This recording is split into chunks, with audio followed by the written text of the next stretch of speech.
सत साहेब जय बंदी छोड़ के बंदी छोड़, सतगुरु रामपाल जी महाराज की जय बंदी छोड़, कबीर साहिब जय। भगत भाइयों, ये ज्ञान अमृत षड्यंत्र का 20 पुस्तक एक PDF लिंक प्राप्त करने के लिए 98 280 और 72 914 ओम प्रकाश दास राजस्थान श्री गंगाधर से। भगत भाइयों, इस पुस्तक में सुरानी क्रोथा और बुरवाला का 5 में एक बच्चे कहते हैं किसने की संपूर्ण जानकारी के लिए पढ़े ज्ञान अमृत एवं षड्यंत्र का 20 पुस्तक। भगत भाइयों, अब मैं आप लोगों को बता देना चाहता हूँ कि संत रामपाल जी महाराज को इन RSS गुंडों ने और मुनिंद्र धर्मा टेस्ट गुंडों ने और ये कबीर परमेश्वर भक्त टेस्ट गुंडों ने भगत भाइयों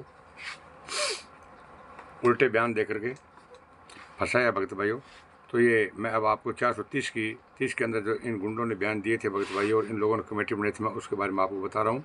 पेज नंबर 174 175 में तो संत रामपाल जी महाराज के शिष्यों ने ही गुरु जी के खिलाफ बयान दिए। FIR 430/14 के प्रारंभ इन्वेस्टिगेशन SI देसाई द्वारा की गई मृतक रंजनी पत्नी सुरेश का postmortem DDPO duty magistrate Hisar Amarchand की मौजूदगी में वीडियोग्राफी के साथ की गई। भगत भाइयों, उसके साथ इस केस में इंट्रीगेशन PISI राजपाल द्वारा की गई। इन्होंने सूचक सुरेश सिंह जो गुरु जी का शिष्य है और मृतक रंजनी का पति है के बताए अनुसार आश्रम के अंदर स्थित घटना स्तर का निरीक्षण किया। दिनांक 28/11/14 को इस केस का investigation SIT Barwala inspector Pradeep Kumar को दिया गया। इंस्पेक्टर प्रदीप कुमार ने दिनांक 29/11/14 को अभियुक्त राजेंद्र कुमार और प्रीतम को प्रोडक्ट वारंट पर अरेस्ट कर उनका बयान लिया, जिसमें राजेंद्र एवं राज कपूर ने अपना बयान गुरुजी के खिलाफ देते हुए बताया कि वे दोनों पिछले बहुत वर्षों से जब से क्रोथा आश्रम वजूद में आया संत रामपाल जी से संबंधित है, आर्य समाज के लोग संत जी के विचारों के विरुद्ध थे। 2006 में बाबा रामपाल क्रोथा आश्रम को छोड़ दिया और बलजीत जो बरवाला के हैं 25 लाख प्रति एकड़ भाव से 12 एकड़ जमीन बरवाला में खरीद किया, उस पर आश्रम का निर्माण किया।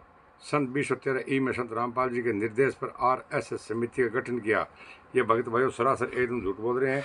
ये ज्ञान अमृत षड्यंत्र का 20 पुस्तक का पेज नंबर 174 और 175 पढ़ रहा हूँ। ये क्या बोल रहे हैं कि संत रामपाल जी महाराज निर्देश पर RSS समिति का गठन किया गया, जबकि संत रामपाल जी महाराज से राष्ट्रीय समाज सेवा समिति को देना नहीं है। भगत भाइयों, आप 29 और 30 की जजमेंट फाइल इन गुंडों से मांगो, आपको पता चल जाएगा, जिसमें हम दोनों अर्थात राजेंद्र राज कपूर सदस्य हैं।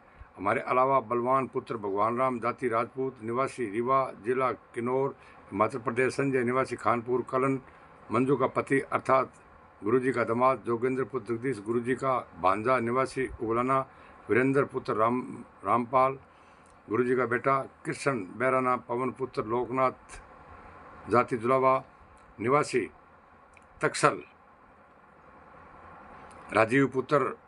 राजीव शर्मा पुत्र जयदत्त शर्मा निवासी दयाराग, राजेश उर्फ रमेश पुत्र मगनेरा तेली निवासी, पम्मवश नटवर लाल उर्फ लक्ष्मण पुत्र शंकरदास निवासी निर्धनपुर, राजेश पुत्र हरिराम मीणा निवासी सवाई माधोपुर, रामचंद्र पुत्र रोशन निवासी बरनाकुल सेक्टर, सावित्री पत्नी प्रकाश निवासी जींद, सविता निवासी बवाना, नीलम पत्नी रामफल फौजी निवासी धनाना, टीना पुत्री हरिराम टेलर निवासी राजस्थान, राजबाला पुत्री नंदराम निवासी धनाना, बबीता उर्फ बेबी पुत्री बलजीत निवासी बरवाला आदि भी इस समिति के सदस्य हैं।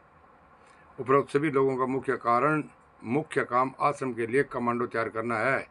तो भगत भाइयों, इन लोगों की कमेटी बनी हुई थी, इससे कमेटी से कोई संत रामपाल जी महाराज का लेना देना नहीं था। और मैंने आपको 430 का पॉइंट बताया। भगत भाइयों, पेज नंबर ज्ञान अमृत षड्यंत्र का 20 पुस्तक का पेज नंबर 174 और 175 है। और मैं कल आप लोगों को ये और बता दूंगा कि इन लोगों ने कमांडो किस एकड़ से तैयार कर रहा था, कौन क्या कर रहा था, कौन क्या कर रहा था। और भगत भाइयों, 5 में एक बच्चे की हत्या किसने की सच्चाई जानने के लिए पढ़े ज्ञान अमृत षड्यंत्र का 20 पुस्तक। भगत भाइयों, चैनल को लाइक कमेंट शेयर और सब्सक्राइब करना नहीं भूलें। सत साहेब।